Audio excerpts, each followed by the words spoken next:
I'm gonna be honest, when it comes to video game adaptations of movies, I tend to stay away from them, much like with movie or TV show adaptations of games. Most of the time they come out being mediocre at best, and I've been burnt by them too many times. They just do a piss poor job of adapting an already existing franchise. I mean, just look at the Rise of Kong game or Jumanji. Absolutely dreadful games. Because of this, like I said, I tend to stay away from them. Now, I've never watched Robocop, and when I first heard about its video game adaptation release, I just wasn't interested. Then a few months ago, they gave the game away for free as a monthly PS Plus game, and I picked it up purely because it was free with still no intention of playing it. That was until one day I was bored and I found myself scrolling through the games that I had looking for one to platinum and remembered I had this. I took the plunge and decided to boot it up. And boy, I was blown away. The game is just extremely fun, it has great gameplay, and the story is actually pretty damn good, and it has some hilarious lines as well. It's not a perfect game, but it is definitely up there with a very good game, and definitely one of the better video game adaptations of a film. To top it off, the trophy list is actually pretty damn easy to complete, and I'm gonna be honest, it is one of the few video game adaptations I wish was a lot longer than it actually is. So yes, in today's video we are going to be getting the platinum trophy for Robocop Rogue City, so with that I hope you guys enjoy, and let's get into the video. We begin the game with a news segment with the presenter talking about semen and the recent crime that's been plaguing old Detroit in an attempt to catch the attention of someone everyone refers to as the new guy, who seems to have intentions of doing business with these criminals. All of a sudden though, we find the presenter being kicked off air by a man called Soot, who is the leader of a gang known as the Torchheads, who are the biggest suppliers of a drug called Nuke and are looking to do business with the new guy. He then wheels in a police officer and pumps him full of Nuke, getting him absolutely off his tits. We then cut over to the main man himself, Robocop, and from here we make our way over to the TV station, and straight off the bat, the graphics in this game genuinely impressed me. Even though the place is an absolute shithole, it actually has some charm to it. At the TV station we meet up with some other officers and then witness the Torchheads releasing one of their hostages straight out of a window from the top of the station. From here we team up with our partner and head into the station to save the rest of the hostages, and of course this meant it was now time to do some killing. Drop it, scum! And straight off the bat, because you have to do this in every game that involves shooting, we shot a guy in his nuts and nabbed our first trophy of the game, Zip This Up. With our first of 4 combat related trophies out of the way, we continue to make our way through the building, listening to an absolute killer soundtrack and taking down enemy scum. I will say this game is actually a lot more gorier than I actually imagined. Like, you can shoot people's arms off, legs off, you can shoot people in the dick, and even make people's heads literally explode. I didn't expect this, but I found it thoroughly enjoyable. Continuing to make our way up through the TV station, we of course did a hell of a lot more killing, and in the process we unlocked the trophy Strike Out for eliminating an enemy with a throwable object. We saved some hostages from biting the bullet, and we unlocked the trophy Nukem for killing 3 enemies with 1 explosive. Which is crazy that we literally have 3 of the 4 combat related trophies already unlocked and haven't even finished the first mission. We then end up taking a fall which seems to have damaged us more than we thought, as all of a sudden we start having flashbacks of our past, hearing the voices of our wife and son, as well as some odd glitching here and there, but we ignore it anyway and continue on, breaching into the final room, and because I was too slow, literally 3 hostages got killed, and I can't lie, I did feel terrible. We then see another Torchhead threatening to kill one of the hostages unless we get him a chopper to escape on, but it seems that fall that we took a little bit more of a toll on us than we thought, as we start seeing visions of our wife again, and because of this failed to pull the trigger. Luckily though, our partner comes to the rescue and puts him down. Yeah, in case you didn't know, Robocop still has echoes and memories of his past life as Alex Murphy, leading him to struggling to come to terms with his humanity and what he actually is. Something that is mentioned pretty much through the entire story and kind of plays a big role in the story in general, but we will get to all of that later. For now, the mission ends and we get our first story related trophy.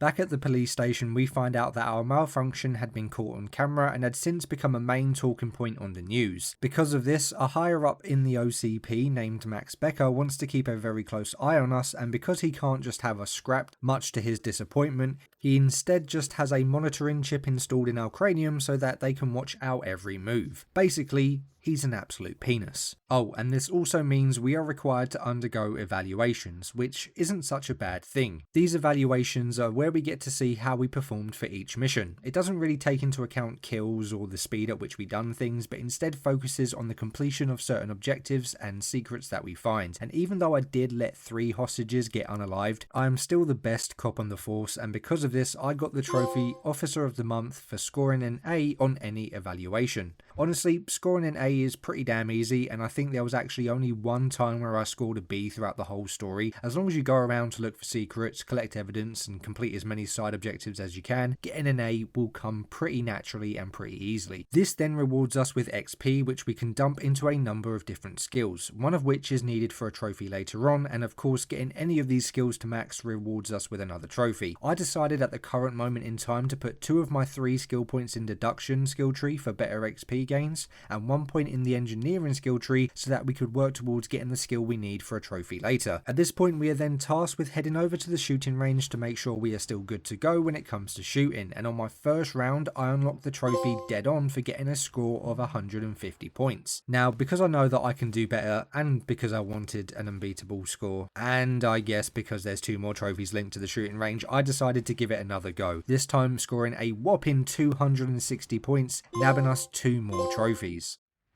Even though we will be revisiting this police station and this shooting range quite a few times later when it comes to side quests, at least I have these trophies now and I won't have to worry about getting them later. We then head to the briefing room where we are assigned to the streets of Detroit with our objective to locate the leader of the Torchheads named Soot. Before doing any main quests though, I decided to do just a little bit of exploring. This involved just aimlessly wandering the streets, taking in all of the details and admiring the environment, but also doing our duty to uphold the law. Nothing wrong, you say. I say, nothing wrong in breaking criminal bones. Maybe we should all practice what we preach.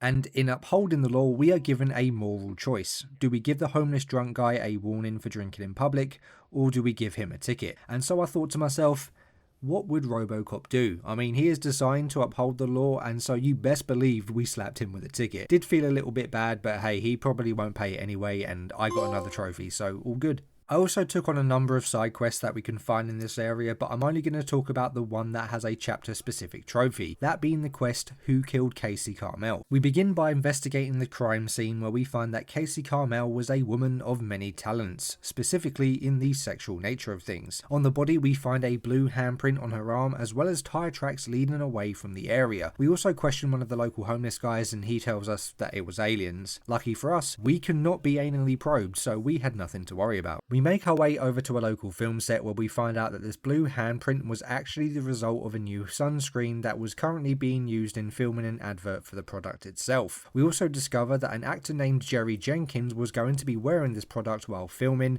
and so now he was our prime suspect. That, and he's also a bit of a cock, so straight away I just want to put him behind bars. He tells us though that it wasn't him and that it was actually his body double, and backs this up by telling us that he has it in his contract that he won't use the sunscreen, and that we can find the body double they do use working at a local gas station. Once there, we do in fact find the blue man, but of course he tells us that he didn't kill her and that it was Jerry Jenkins. He just arranged for the both of them to meet, and then when he found out she died, he got rid of her body afterwards. After a little bit of investigating around the area, we then come across a recording where it does actually reveal that Jenkins killed Casey. Looks like the Smurf was in fact telling the truth. With all the evidence we need, we get the Smurf the medical treatment needed before being sent to jail, and then we head back to the film set to arrest Jerry. Solution for you if you are looking for some protection against that California sunshine. The hell? A stay in Detroit prison. Jerry Jenkins, you are under arrest for the murder of Casey Carmel. I seen you on TV. You're glitching again. Ah, it hurts. For fuck's sake, it hurts. So with some side quests out of the way and with another few trophies under our belt, I decided to continue on with the main quest. This takes us to a local arcade with the hopes of questioning the owner. However, he is also an absolute nutpiece and refuses to answer any questions. We do learn though that he is actually involved in supplying nuke to the customers, and so that gives us enough reason to bash down the door and start taking out all of his little goons who thought they could stop me. Because of this, our questioning then becomes an interrogation, but he didn't want the smoke. bloke. He did tell us though that the Torchheads had captured a police informant and took him to a place called the Ghost House. In his office we also find some evidence and clues pointing towards a secret room, and opening this secret room with the button on his desk unlocks us the trophy No Stone Unturned. And inside the secret room we find a bunch of evidence giving us XP, but the most important thing being an OCP skill disc which nabs us another trophy. I'd buy that for $1. We then head to this ghost house and of course have to absolutely decimate any and all enemies that stood in our way, eventually finding and rescuing the police informant called Pickles, who is actually going to be a key main character throughout a lot of the story. He tells us that apparently Soot is supposed to be meeting the new guy after his concert at the old slaughterhouse, giving us the opportunity to apprehend both of them. Before doing that though, we help Pickles with a little request. It seems that Officer Briggs, a policeman who has been missing for some time, had seemed to have misplaced his watch while with Pickles. I mean, I think he just stole it, but there you go. Anyway, he felt bad for holding on to it and wanted us to go with him to return it to his wife and kid. We head to the officer's home to return the watch to his wife, but before being able to continue on with the main story, his wife then had another request for us, and that was to find her son at the old basketball court and tell him to get home. We don't find her son there, however we did find a pretty good sense of humour. I need... Need what? Some spare parts? Hey, there's a mechanic up the road. You are not the only ankle breaker on this basketball court. And that's letting you off easy. I've seen him do way worse for less. We follow the clues and end up finding her son shooting a gun, claiming he was practicing to help protect his mother, which I can't lie, you can't be mad at that. But it is past his bedtime. Anyway, Pickles has a little chat with him and then escorts him home. But this did mean we didn't have to play babysitter anymore and we could continue on with the main story. We head over to the slaughterhouse with our partner Lewis, and where we continue to annihilate an absolute onslaught of Torchheads. And I mean an onslaught, as it genuinely felt like they would never stop coming. And we also get to visit our very first concert as a robot. We eventually manage to capture Soot, but once we do, we find out that the new guy had arrived and currently had our partner held hostage. And so we made our way back outside in the hopes of trading hostages. Soot, however, gets a little too big for his boots and the new guy proceeds to shoot him in the chest. We then start malfunctioning again, and the new guy then reveals that his name is Wendell Antonowski and that he is actually the brother of the guy who killed us when we were once Alex Murphy. However, he didn't want to kill us. You see, Wendell thinks that we are too connected emotionally to our human side and decides to try and fix that issue by shooting our partner and taking his leave. Another fucking glitch. What a shit show. Back at the station, we find out that Lewis thankfully survived but is currently in a coma. Also, due to recent events and the fact that we keep malfunctioning, we are then required to take part in a psych evaluation in an attempt of finding out the root cause of our malfunctions, and something we will be doing periodically throughout the game. After answering a few questions though, we are free to walk around again, and one of the OTB engineers gives us a motherboard that we can equip to our Auto 9 pistol to enhance it further, and equipping our first chip onto the motherboard nabs us the trophy. All adds up.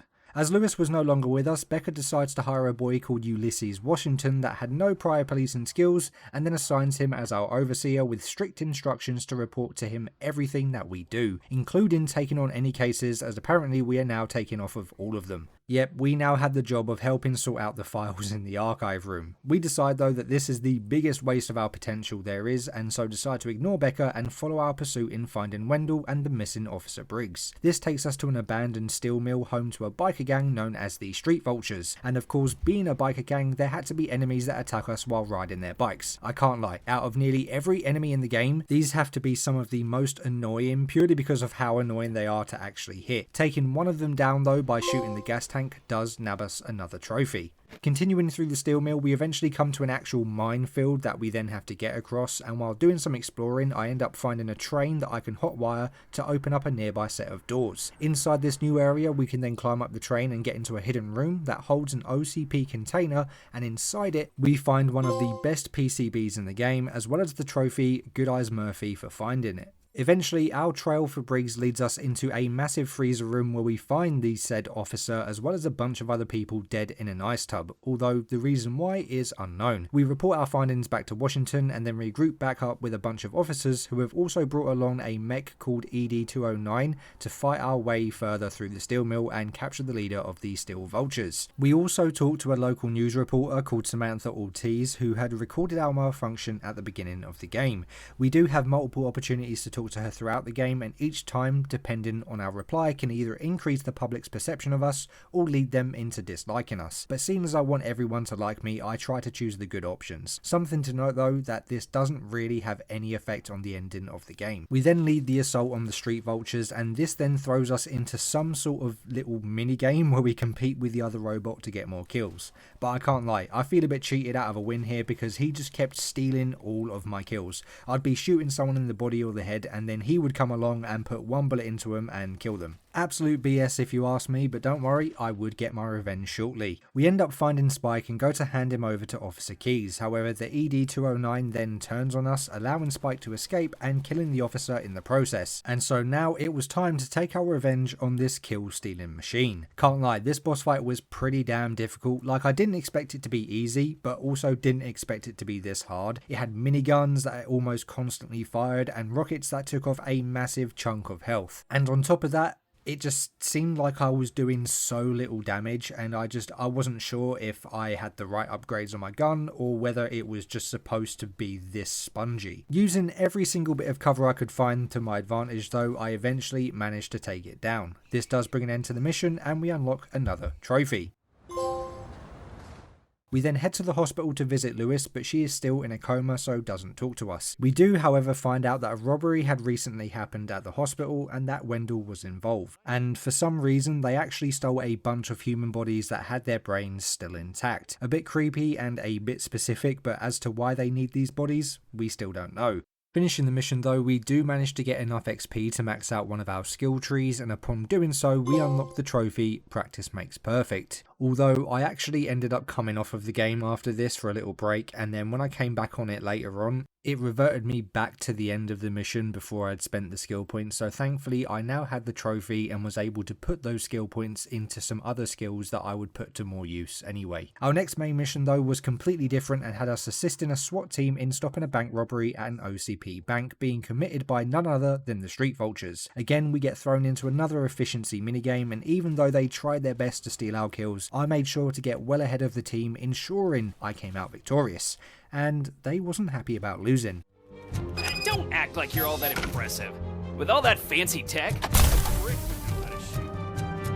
We then find Samantha again, and this time she tells us that she has come to find documents regarding something known as Delta City, basically a brand new futuristic city built on top of old Detroit, which is a good idea if it wasn't for the fact that the people who currently live there will be turfed out. And even though OCP claims it is an investment opportunity, she noticed something talking about additional costs, and so she wants to find out if OCP are trying to scam the citizens of Detroit. I decide to let her go free and take the documents with her, as of course I want everyone to see I am a good guy. We then make our way down to the vault and save the bank manager from the villains, as well as defuse the bomb attached to his chest. Max Becker was also here playing dead because he is an absolute melt, and then gets his heart broken when he finds out the old man in charge of OCP has taken all of the money. We then continue to pursue the street vultures through the tunnels, however not a single person we killed throughout all of this was the man we were looking for. Turns out Spike was never here, and by the looks of it had cut ties with Wendell, ending the mission and nabbing another story related trophy. From here we return back to the streets of Detroit to try and track down Spike. Before doing that though, we did a few more side quests where we helped Washington become a better police officer. We did a job for Becker only to find out that he was actually trying to get his hands on everything Samantha had on OCP, and of course once again decide to help her out instead. And we also meet with the old man to have a little chat, but nothing really important was said here other than the fact that he was a bit ill and just felt like a waste of time, to be fair. From here we find Pickles, and he tells us that a biker had a crash near the supermarket and even gives us a couple of places we should check out. Before doing that though, we help him get his hands on a video from the local video store, only to get jumped by a bunch of goons. Turns out they had actually stuffed a bunch of drug money in one of the video cases and he wanted it to buy some nuke. However, we didn't sign up for this, and even though as a friend I should have took the money from him so he didn't buy any drugs, I let him keep it for helping me with our investigation. But under strict instructions,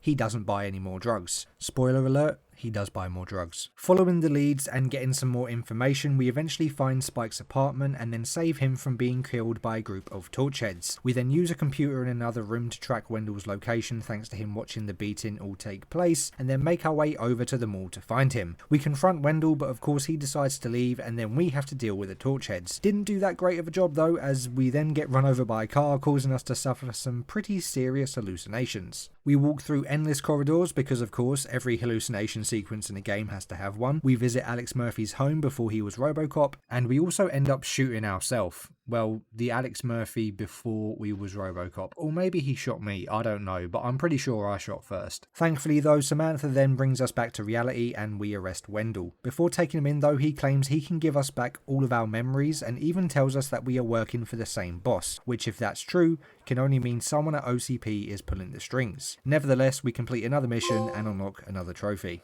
Back at the station, we share what Wendell told us and come to the conclusion that Becca has to be the one behind it, although with no solid proof there wasn't a lot we could do. To solidify our suspicions even more though, he even asks for us to head to an old abandoned factory to meet with him alone. I mean, this is definitely a setup, but I feel so inclined to put my fist through his skull. Before heading there though, we do pay a visit to our partner Lewis, who was finally out of her coma and on the road to recovery. We also visit the old man, but again, nothing really of importance here. Oh, and we also meet with Mayor Cusack, who wants us to side with him in the upcoming election, but honestly I have no interest in politics, so I just stayed out of it and was neutral in the whole thing. At the end of the day, I'm just a robot wanting to do robot things and kill scumbags, don't get me involved. We then head to the old factory and it turns out our suspicions were correct. This was a setup and Becca decided to release an army of new police robots on us to take us out. This was a pretty intense sequence, I've got to be honest, as there were just so many enemies shooting us from like every direction, but somehow we managed to survive and even got a trophy for clearing them all out in less than 10 minutes. We then head up to arrest Becca, however it turns out that this whole thing was a demonstration that he put on for the other candidate in the election, John Mills, who just so happens to work for OCP as well, and if he wins, he'd be able to fund and authorise Becca's project, although with the show that we put on, I'm sure we hindered that just a little bit. Still lacking the evidence to pin it all on Becca though, we decide to head to the local prison to pay Wendell a little visit and hopefully get some more information. Of course, he's very tight-lipped and barely gives us anything, but he does reveal that he was hired to help work on a project called Afterlife. That's all the information he gives us though, as all of a sudden a prison riot breaks out and as the inmates all now have guns, we are the only one who can realistically stop it. So from here we just go absolutely hammy, killing all of the prisoners. I'm telling you, this place is going to be mega empty by the time we leave. Like, we've single-handedly sorted out the prison population problem in Detroit in just one afternoon. While sorting out the riot, we determined that this was actually a massive smoke and mirrors act orchestrated by Wendell so that he could escape. And what do you know, we were right. Wendell was no longer in his cell, and not only that, but we now have a hired mercenary group to contend with while trying to catch him. He unfortunately makes his escape due to us once again malfunctioning, but we do realise that the malfunctions seem to be caused by the lighter that he always has on hand, which is a bit odd how that works, but hey ho. He also tells us that he sent a mercenary group to the hospital to finish off Lewis, and so we head over there to save her, finishing another mission and unlocking another trophy. At the hospital, we make our way up to Lewis's room where we find out that she was actually safe and managed to take down the group sent in to kill her. And so with that, we head back to the station and surprisingly, Lewis returns to duty straight away, which doesn't seem like the safe thing to do. I mean, she's just come out of a coma, so you would have thought she would have been out of commission for quite some time, but apparently not. We do find out though that today we are not undergoing any psych evaluation, as apparently Dr. Blanche never came in, although she did request that we call her. Once we do, we find out that because she doesn't trust OCP, she keeps all or at least the majority of her notes written down, which came in handy seeing as someone had stolen her laptop, and so she asks us that we meet with her and ensure that she is safe. Once at her apartment, she goes over some of the details regarding her notes, but also tells us that her laptop was fitted with a tracking device due to previous hacking attempts, and so we use her computer to track its location. Before leaving though, just as I thought we had finished our psych eval for the game, she asked us if we would like to do one more session. And even though I didn't really want to, seeing as this would be our last one, I did it for the shits and giggles. And yes, it was just as pointless as the previous sessions. We then get interrupted by a knock on the door with someone claiming they have a special delivery for the doctor, and no,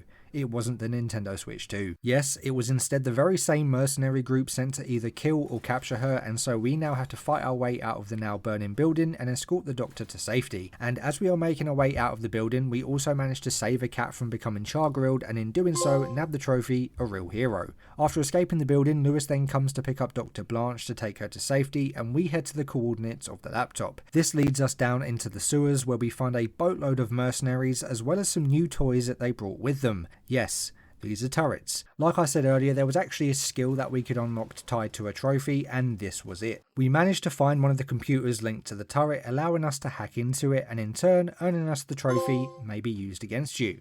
Eventually we come across a room that has the laptop inside and find out that the laptop is actually sending all of its data back to the OCP and that Wendell's credentials are allowing that to happen. Oh, and the old man was actually the one who hired Wendell in the first place, so we decide to head to OCP to go and arrest him. Once there, we help Samantha get her hands on some more OCP files and then head up to the boardroom where the old man was supposed to be holding a presentation on the Afterlife project, only to find out once we got there that the presentation had been called off last minute. But to give you some insight into what I believe the Afterlife project is, it seems like they were planning on using the dead bodies Wendell had stolen to effectively transfer the consciousness and memories from someone else into them, allowing whoever the dying individual was to keep on living, or at least that's what I got from it. We then discover that the old man had actually passed away due to his illness, and now Becca was acting CEO for the time being, and having all this power he decided that he needed to cut down on OCP's expenses, and to do this cancelled both the Afterlife and Delta City project, as well as fired the entire Detroit police force to replace them with his robots. I mean, he is an absolute cock for firing all the police, but seeing as he cancelled those two projects, it makes him just a little bit less of a cock. He also tells us that we need to attend an arms expo with him so that he can show off his new robots, bringing an end to the mission and unlocking another trophy.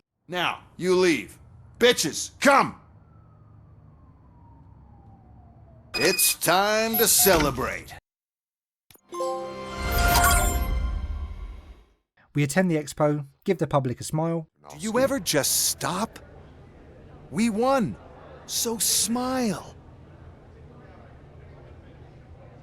Okay, don't smile. Creeping me out. And then Becca brings in his new robots. The robots, however, seem to malfunction and he doesn't have his remote on hand to stop them, probably from all that fun he was having with the girls, and so he must once again save the day. This was actually quite a tough little section. Unlike normal enemies, these robots seem to just non-stop fire at you, and with pretty much a whole army of them to deal with, this took quite a bit of time to get through. Thankfully though, Becca had a backup plan, and that was to use an EMP to take out the robots and most likely take us out in the process. However, Wendell had already beaten us to it and destroyed it, so that plan was now scrapped. Some more fighting goes by, but eventually we malfunction and hallucinate some more, allowing Wendell to capture us again and hook us up on a crane. He then reveals that the chip OCP planted in our brain was the reason we could never hurt him, and the lighter that he always kept nearby allowed him to bring about these malfunctions. Seeing as he thinks this is the last time he'll see us though, he leaves us with the lighter and then leaves himself. We then somehow wake up back at the station and tell the officers and the doctor to remove the chip OCP planted. Once it's removed, Samantha then comes in and tells us that Detroit is an absolute chaos, and with no police there, the gangs are having a field day. On top of that, we find out that Wendell has hacked the election broadcasts, encouraging the violence in hopes of destroying old Detroit and rebuilding a completely new city from the ground up. From here we head out with some of the police force into old Detroit, where we witness the absolute madness firsthand, but for some reason our first stop was the newly elected mayor, which turned out to be Mayor Cusack, and from here we decide to clean up the streets a little bit. We take down a rampage in ED-209, which, just like the one before, took absolutely ages to kill. We save an officer's family from their apartment building that had been set alight, as well as revisiting some previous locations to help out everyone else. Eventually, with nothing left more to do but to take out the gangs causing the mayhem, we end up making our way over to the sewers as we discover the street vultures have rigged the bridge's foundations with explosives, and so we went over to defuse them. Not before blowing us and the bridge up numerous times though. We end up defusing the bombs and manage to track Wendell's signal that takes us to an underground lab, which appeared to be the base of operations for the Afterlife project. Nothing much to do in here, but we did find a passageway leading us into what was to become Delta City. There's not a hell of a lot to talk about through the majority of this section though, as most of it just had us single-handedly taking down an entire mercenary army. Thankfully, having a maxed out vitality skill tree as well as a decent amount of levels into combat and other skill trees, getting through this section was a lot easier than I thought it was going to be. Not to downplay it, of course, it was still an absolute shitfest, but we did get through it in one piece. We eventually confront Wendell, and with his mercenary group finding out they were no longer getting paid, they turn their back on him and refuse to work with him any further. He then goes to activate his robot army to attack us, but before being able to do so, someone manages to absolutely decimate his arm, leaving him hobbling away. Of course, he doesn't get very far and reaches a dead end. And in a last-ditch effort, he goes to reach for a gun, but of course that doesn't turn out too well for him.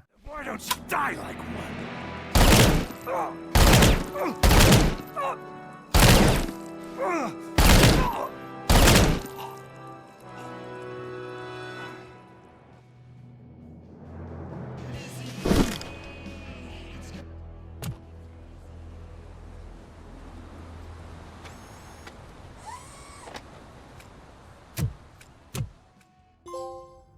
is it done?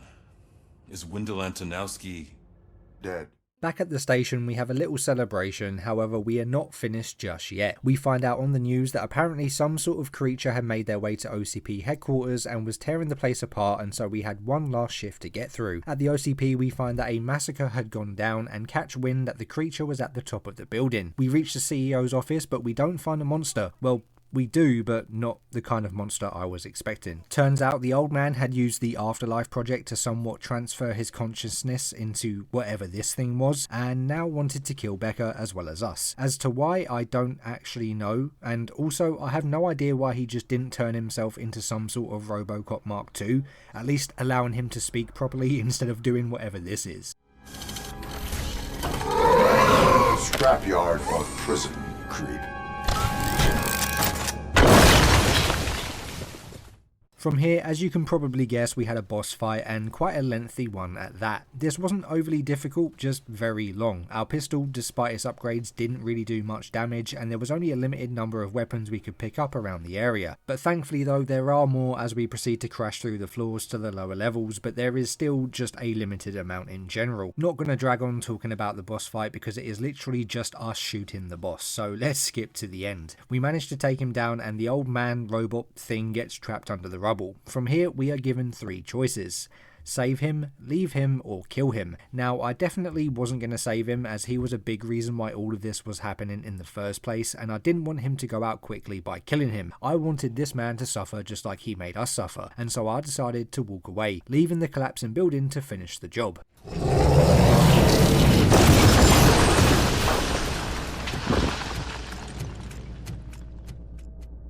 The OCP tower then collapses, but like an absolute trooper, we walk out like it was just another day on the job. From here, we then get to watch a news broadcast, and when we find out how much of an effect our actions throughout the game had at the end. OCP were still planning to go ahead with Delta City, Kuzak clearly wasn't the best option for mayor, but whatever. Pickles was still on a drug binge, stole a bunch of stuff, and had actually been eaten by a python, so yeah, rest in peace Pickles, my man. Dr. Blanche was still very wary of robots. Samantha is apparently working with a terrorist group known as Bertha. Ulysses Washington was actually being a really good cop, and Funeral Bob attended his 1000th funeral this year, which just so happened to be Becca's. We've had some good news and we've had some bad news, RIP Pickles. However, we are still loved by the people, and that's what matters. From here, the game ends, unlocking our final trophy as well as the platinum, and also getting a new trophy milestone, so that's cool. But with that being our final trophy, this brings us to the end of the video. Overall, this game was pretty damn good. The story was interesting, the gameplay was a hell of a lot of fun, and the visuals were actually quite stunning. It only took me around 11 or so hours to obtain the game's platinum, and seeing as it's free on PS Plus, it's 100% a no-brainer in regards to recommending others to play through and get the platinum as well. Anyway guys, if you enjoyed the video, then a like and share would be very much appreciated. If you have any suggestions for other games I should play, please leave them in the comments down below, and if you've got this far and you haven't already, make sure to hit that subscribe button and turn notifications on to stay up to date with everything I upload. I hope you all have a great day, and I'll see you all in the next video.